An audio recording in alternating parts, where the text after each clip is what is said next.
Hi guys, it's me again. Yeah, just dropped my little boy off home, and thought I'd tell you a little story that I like. Now, I've heard this story told a few times, slightly differently, but this is the way that I remember it, and this is how it goes. Okay, right. Once upon a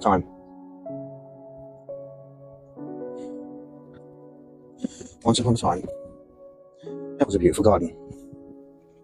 The most beautiful garden you can probably imagine. Seas, rivers, lakes, trees, flowers.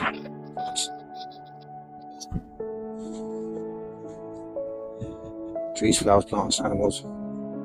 The whole shebang, you know what I'm saying.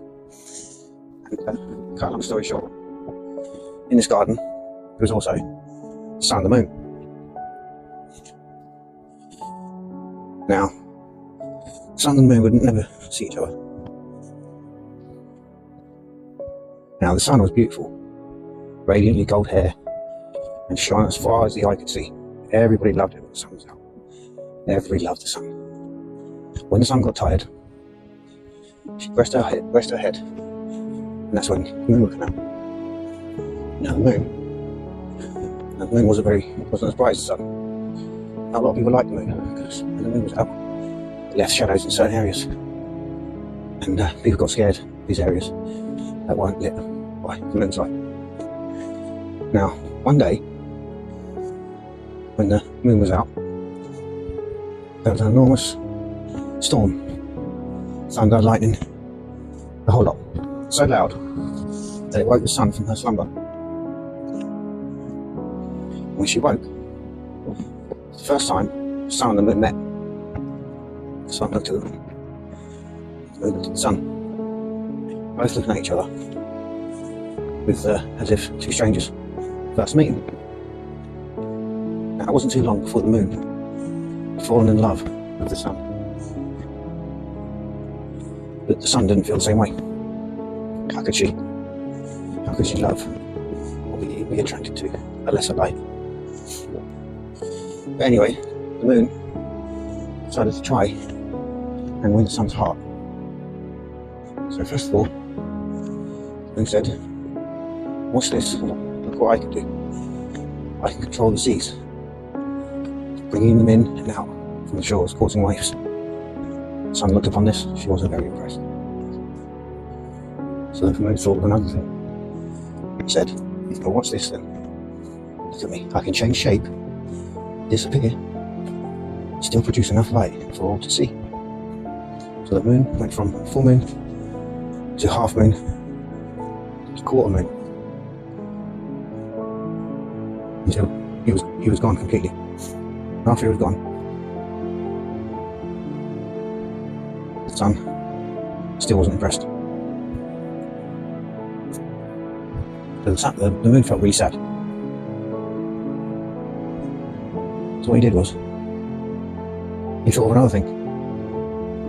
He said, "There is one thing I can show you, but we have to look up to see it.